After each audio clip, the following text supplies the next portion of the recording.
Welcome to Inkhaven Presents, Readings from the Archive, where I invite writers from the internet to bring an essay, read it, and discuss it with me. My guest today is Viv, who is the co-founder of a company that produces far UVC lighting to help reduce viruses in the air, called AeroLamp, and has also published a book of fiction in the past. But thanks very much for coming on today. Great to be here, Ben. What essay have you brought us today? I have brought my playbook for what is to be done about people who play their Bluetooth speakers in public. It was written at the request of a friend of mine. Wonderful. Why did you select this one? I thought it would be funny. Good. I don't suppose it needs any other setup, so we can turn to hearing that. Yep. Great. All right, well, let's listen to that. What is to be done about people who play their Bluetooth speakers in public? My friend wants me to make a post about those people who play their Bluetooth speakers in public, and people who play videos out loud on their phones, but I will use Bluetooth speaker people as shorthand. He makes the following arguments. I should make this post because I am very disagreeable. I should argue against the idea that headphones are too expensive for poor people to afford. I should write this post, instead of him, because I am doing a writing residency. I should create a playbook for what upstanding members of the public should do about Bluetooth speaker people. I will address each of these arguments in turn. First, I am very disagreeable. It is true that I am very disagreeable. For example, when making his argument, my friend brought up a recent incident where some kids were talking on the phone in a movie theater during the movie, and I scolded them. I am happy to offer my services as a disagreeable person to anyone in need. If you have an annoying roommate, or a girlfriend that you don't like anymore but are afraid to break up with, or any other interpersonal conflict that could benefit from the introduction of a disagreeable person, I would love to help. Think of me as your apocryphal, loud American employed by a Japanese company. Depending on your needs, I can play anywhere from middle-aged Karen to snotty preteen boy. However, posting about Bluetooth speaker people is a waste of time. Bluetooth speaker people aren't reading my posts. If you are reading this post, and you are a Bluetooth speaker person, I think you should stop playing your Bluetooth speaker in public. I think you should use headphones instead. Second, headphones are too expensive. There is an idea that headphones are simply too expensive for poor people to afford, so it is a form of class warfare to sanction Bluetooth speaker people in public. The case has been made to me that, as a disagreeable person, I should argue against this idea. I do not want to argue against this idea. Only very stupid people believe this idea, and I do not want very stupid people to be reading my posts. If you are a very stupid person, consider becoming a different kind of person, such as a very tall person or a very fast person. Otherwise, please stop reading my posts. Third, I am doing a writing residency. My friend thinks that I should write this post because I am doing a writing residency, and he is not. I find this strange. It is not very difficult to produce a blog post. Anyone can do it at almost any time. Nevertheless, most people do not. Why is this? Are they lazy? Are they illiterate? Yes, but this doesn't stop most bloggers. So why is it that most people do not have blogs? The answer is that blog posts are not very valuable, and most people should not spend their time producing blog posts. They should spend their time doing something else, such as purchasing headphones or becoming very fast. Finally, what upstanding members of the public should do about Bluetooth speaker people? Despite the weakness of the foregoing arguments, I agree that there should be a playbook for what upstanding members of the public should do when encountering a Bluetooth speaker person. Even if you, like me, are very disagreeable, it can be difficult to do the right thing when there isn't common knowledge of what that right thing is.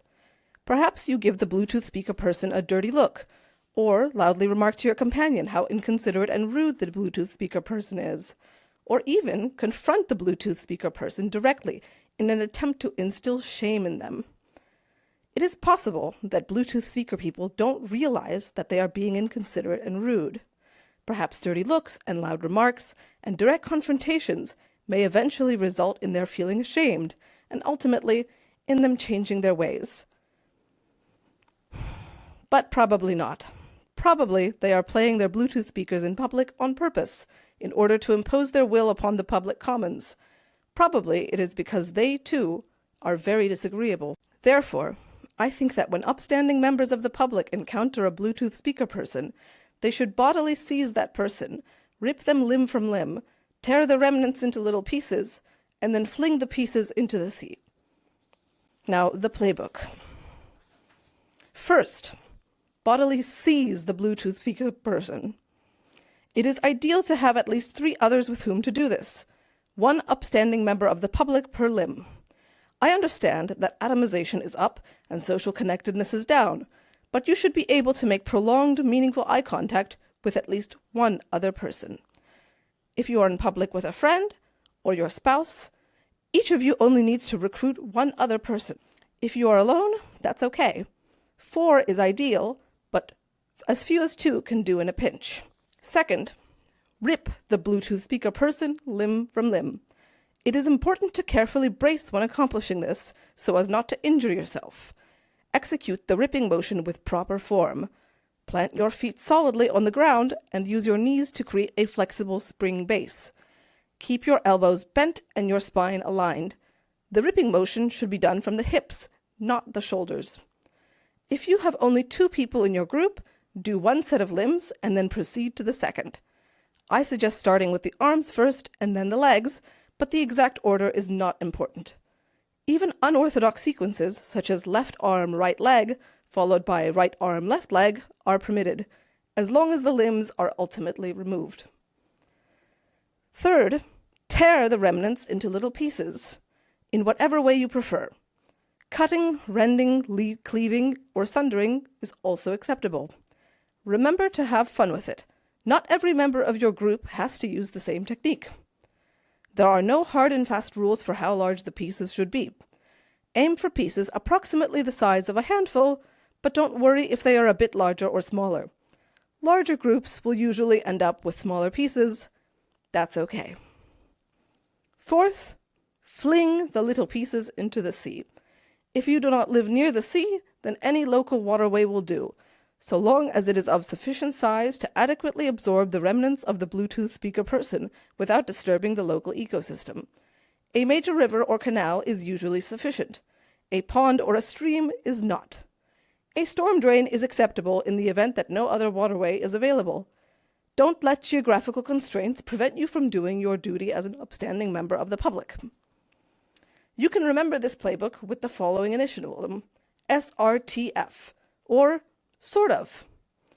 Do Bluetooth speaker people deserve to live? Sort of, but not really. A short list of some other people to whom this ought to be done by upstanding members of the public. People who deliberately take the mufflers off their cars. People who chew gum. People who bring loud mechanical keyboards into shared offices. People who loudly crinkle bags of snacks in areas not specifically designated for snacks. People who are very disagreeable. Well, thanks very much for reading that. I quite enjoyed it. What did you notice differently reading it out loud than when you had originally just published it as text? Not a whole lot, honestly. I sort of felt weird reading my posts when I'm talking, but I suppose it's contextualized as a post I'm reading. Mm-hmm. I was enjoying it until you got to the point about bringing loud mechanical writers into offices. I recently discovered a loud mechanical keyboard, which I was greatly enjoying and taking to my office, and all of my co-workers have wrested it from my hands and forced me to buy a silent one. I mean, I think you got off pretty easy. Yeah, and then I guess I got scared again when you said disagreeable people. Well, we should both be, really. That seems right. Have you been disagreeable? Has it been this way all your life? More or less. My parents support. I have basically developed my adult personality at around age 2 and have not changed very much. I see. How do you feel about agreeable people? Can you bear them? At a distance. Uh-huh. It's more so can they bear me. Have you surrounded yourself with disagreeable people in your adult life? Well, not on purpose, but there is an evaporative cooling. Why did you come to Inkhaven? I meant to produce blog posts about far UV and airborne disease prevention, and I instead did this. Gotcha. Yeah. Was there any other writing goals, or was that was the sole one? I had been thinking about starting a blog since about last year. Been writing semi-anonymously or mostly anonymously on like Tumblr. Yeah, I think since publishing that book in like 2019, it sort of just like killed my will to write for quite a while. It was like a real man, what the hell is the point of any of this sort of moment where it really seemed like writing was mostly just about jerking yourself off and jerking off other writers who will then go on to jerk you off, um, and not a whole lot of like communicating with people in any meaningful sense. Is this your main first step back into writing since then? And not really. I was for several years in the interim. I mean, I've been writing like a extremely self-indulgent lesbian romance fan fiction about some original characters, I see. which netted about like I think 3 readers at any given moment, and I would kill and die for any of them. But that sort of tapered off as well for kind of just yeah, like what's even the point of this whole written word thing? Like what am I doing? Um, So I had a lot of just like things like thoughts stored up that like exist in the form of just like rants that I would do at parties. Not this one. This one was produced on demand. Um, so it was, I've been finding it pretty easy to just like put these like thoughts and opinions and rants and so on that I've been having for a while in the form of a blog post and yeah, having some fun with it. I was wondering whether you'd had much chance in your other travels to see any dismemberings by socially upstanding members of society. You know, I can't recall, but it would have been nice. You would have helped out and supported. Let's see, what countries have I been to where there are many upstanding members of the public? There's Japan certainly, but at the time I was 3 years old, so I would have not been that useful. Very little wrenching power on a 3-year-old. Yeah, that makes sense. Were you disappointed in the Inkhaven fair that there was no dismemberings? No, I thought the Inkhaven fair went really, really well. Exceeded my expectations. I thought it was a great event. Oh, I'm glad. Some people were disappointed that the trial and execution did not end with an execution. Yes, well, I thought the plot twist was fine. And I don't believe anyone was playing their Bluetooth speaker or any TikToks on their phones out loud there. So I think everyone rightfully was spared. The Shakespearean reenactment of comment sections also included a post of yours. Yes. How did you feel about that? Did you think it was performed adequately? Oh, I thought Henry did a great job as me. Just really something about being portrayed by a handsome tall man. I'm like, yes, you should actually just play me in more of my life. I'm a little disappointed that was the post that was selected because that was my first post that kind of went viral on Substack.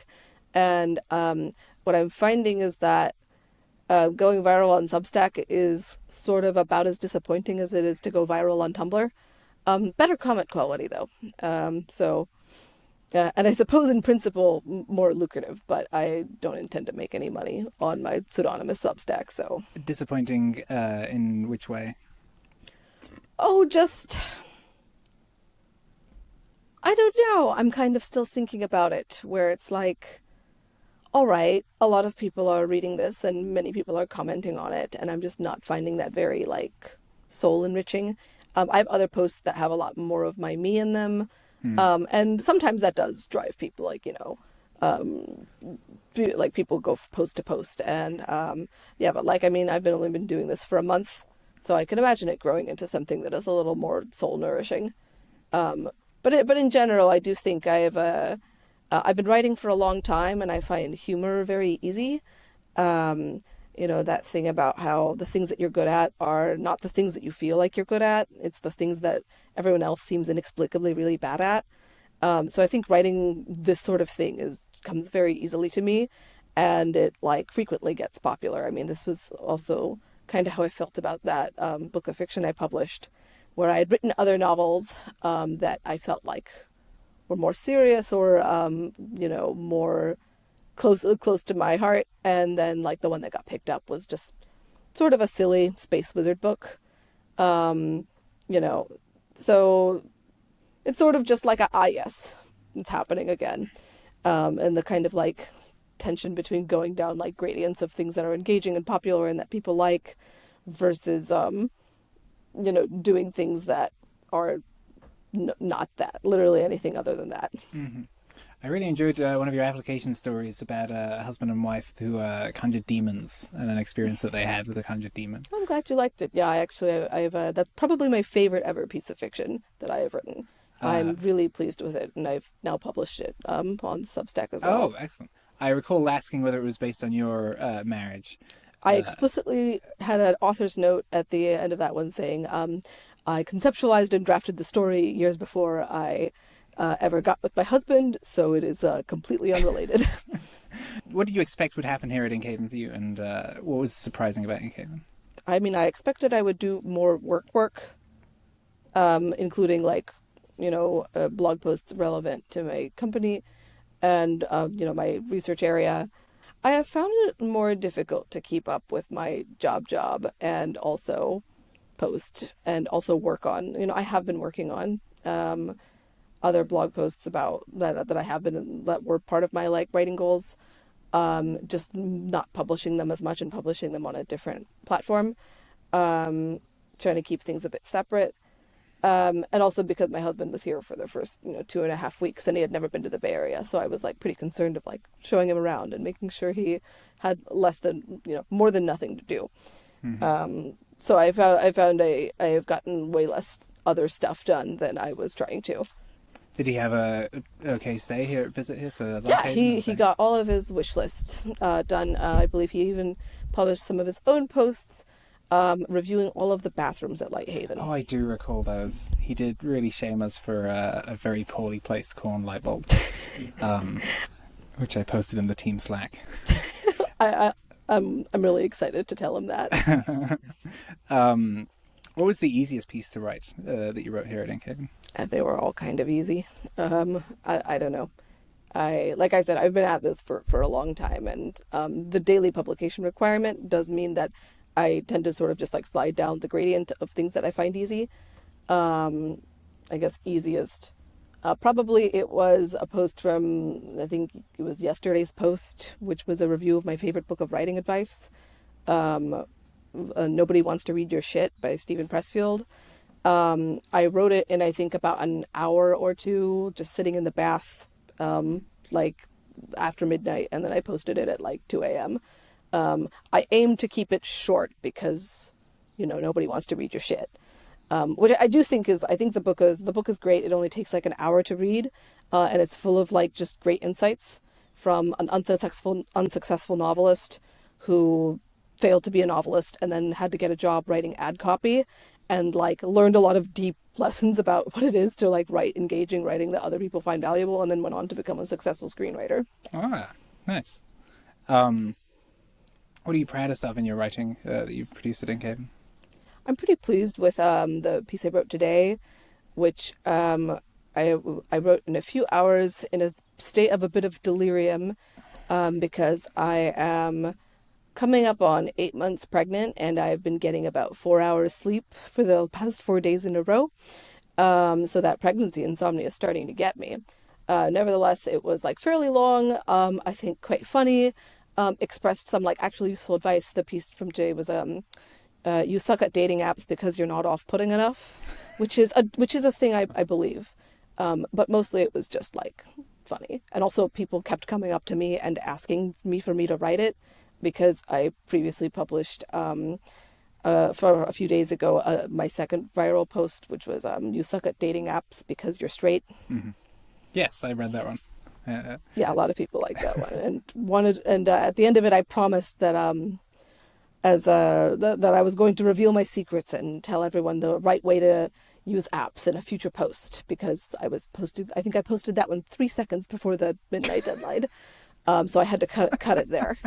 And then I was actually on the hook for the advice. So Oh yeah, I did notice that you had the latest submission of yes, any I'm Inkhaven quite resident. pleased with myself. 3 seconds. I think there was another one that was 7 seconds, perhaps. I think 4 seconds. 4 seconds. I'm the two closest to the line posts. And I believe I'm also the second wordiest Inkling, Wow. Inkhavener, yeah, Inkling which guy. really pisses me off. I want to be the wordiest one. As far as this applies, what was the best piece of feedback you got on any of your writing while at Inkhaven? I suppose it depends on how you qualify as best.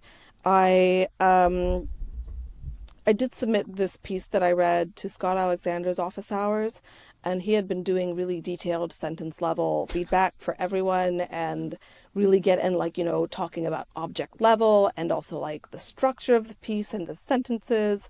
And I was just really excited because, especially with like the sentence level stuff. I actually have a post that's just like, I fucking love sentences. Yeah, I like that. That's kind of about that. So Scott read my bit, and I was all hyped to get torn apart in public, and he just said, I have no concerns with this piece. It is completely correct. Moving on. And just immediately moved on. I forgot how much he despises loud noise outside. I talked to him afterwards. I was like, but what about the sentences? Truly, like, do you have anything to say about the sentences and not just my opinion? And he was like, it was just good. I'm like, it's disappointing, but it is a funny story. Yeah, it is. Ineash, after the essay, you said you had many questions. Okay. Wow, Viv. Holy shit. The way I read that was you thinking this is a stupid request from my friend, and the post was really about tearing him apart and saying, like, this was a stupid request. I'm about to just demonstrate to you why. Is this your interpretation of your post? No, I just thought it would be a funny way to introduce the idea and then build up the bait and switch of like, all right, but now I'm going to really talk about the subject of the post, and then I just give you 500 words of how to rip someone apart limb from limb. Is that the actual subject of the post? Sorry? What do you Is mean? that this? Okay, so what I got as the subject of the post, of the thesis of the post, is this is a societal issue, and we have decided as a society to cede the common spaces to whoever chooses to be the loudest and most aggressive. And my friend is asking me, how as an individual do you solve this problem? And obviously you can't. And so here I am mocking my friend, saying like, as an individual, this is what I would do. I would attack the person and tear him apart, pointing out just how dumb that is. And then on top of that, saying like, and you think a blog post is going to do anything about it? No one reads my blog. What am I going to do with words? And so, like, the whole thing seemed like a very meta-level commentary on what the actual problem was and how silly it was for him to suggest that to you. No, I was reading way too much into it. I really liked all of those sentences that you just said quite a lot. But no, I just thought it would be funny. You know what? I claim death of the author. I am correct in my interpretation. I agree. Okay, great. Are you still friends? He's my best friend, yeah. Okay, cool. Oh, he loved the post, and he's going to love this podcast. Okay, cool. Hi, Quinn. What was the seed for? Why did you write against romance? My friend Cynthia was like, somebody should write this post, and I was like, okay. Do you get a lot of post suggestions from friends? I think those are the only two that like obviously come to mind. I guess, yeah, it's just not. I don't know. The ideas are cheap, right? I think I've been kind of trying to focus on, especially after the first week of the residency, is execution. This is what I was getting at with my post about sentences, in that like the actual subjects of the posts are sort of like whatever the hell. The thing that is sort of like actually interesting to me is the sentence level execution and like interesting things that you can do in a post, things that a blog post could be. Can a blog post be art? I'm trying so hard to make it art. I don't know if this post qualifies as art.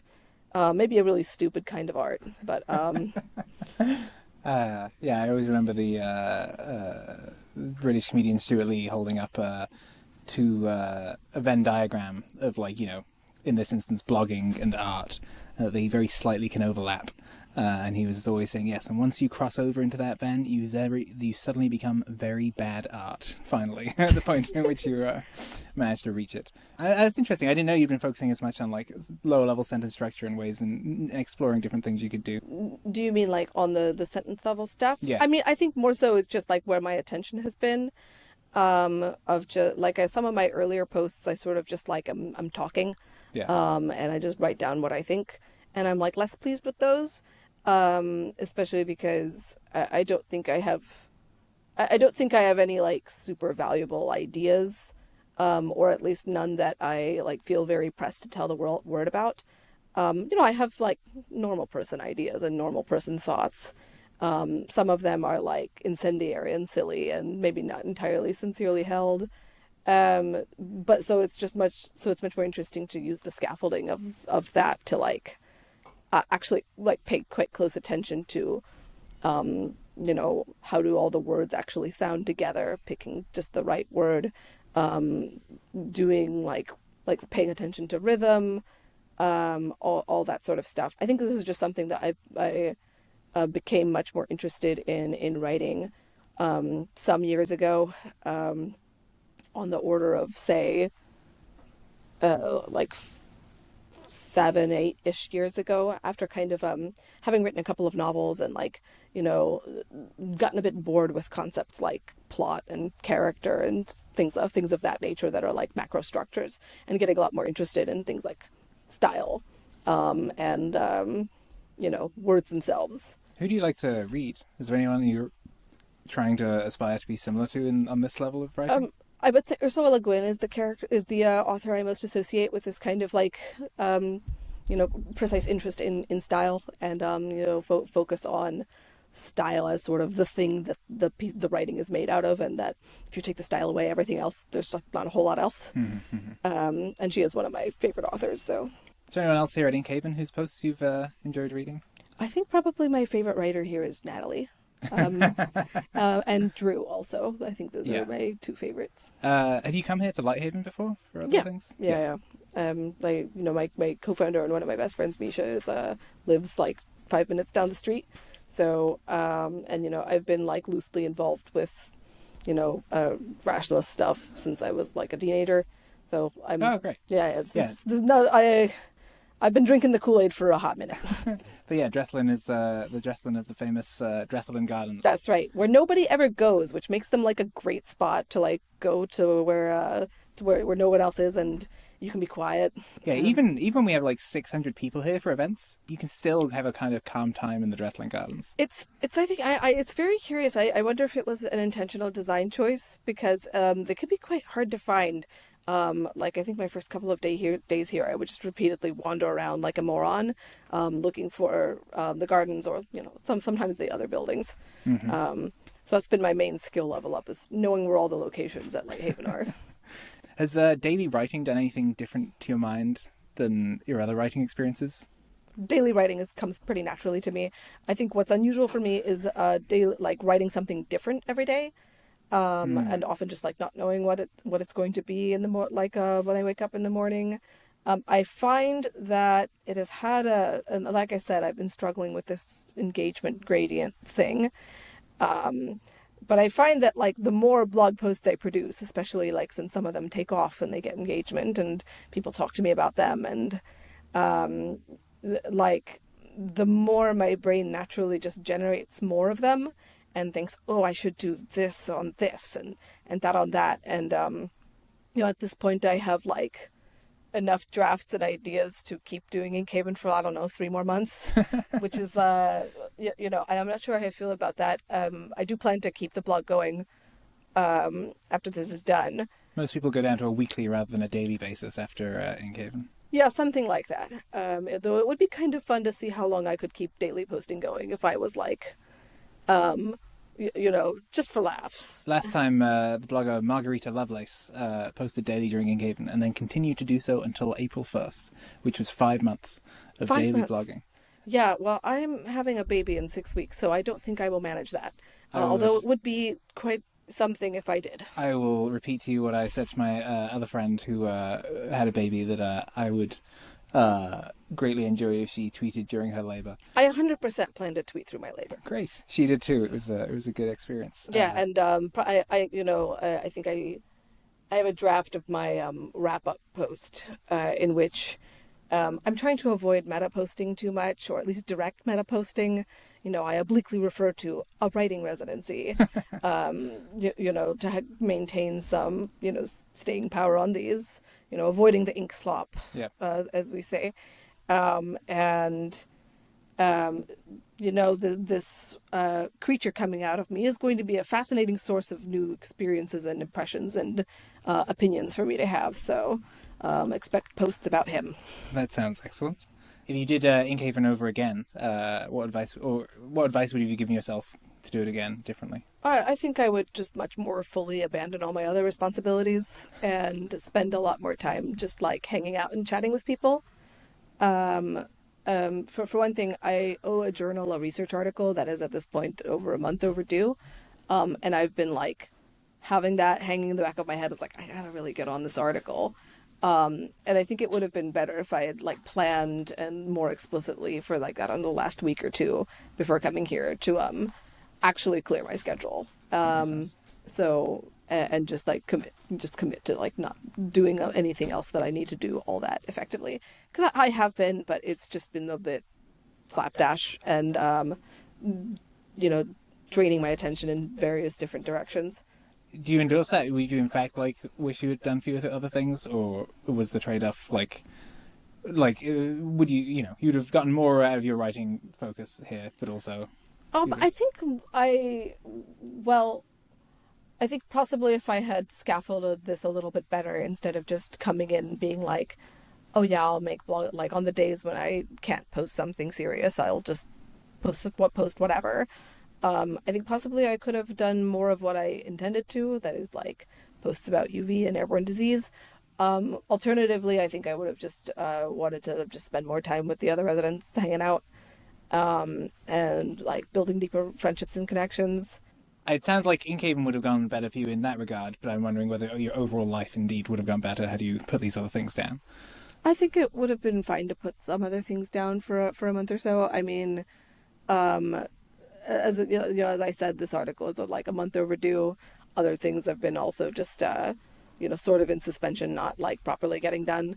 So doing that with more intentionality, I think, would have been the right move. That makes sense. Do you think there's anything that we could have done differently? Like, had we had a call with you beforehand and be like, I am going to strongly encourage you to consider a world where you do nothing else but Inkhaven this month? Yeah, I think I did not quite parse that, like, people were, like, fully unemployed when they came here.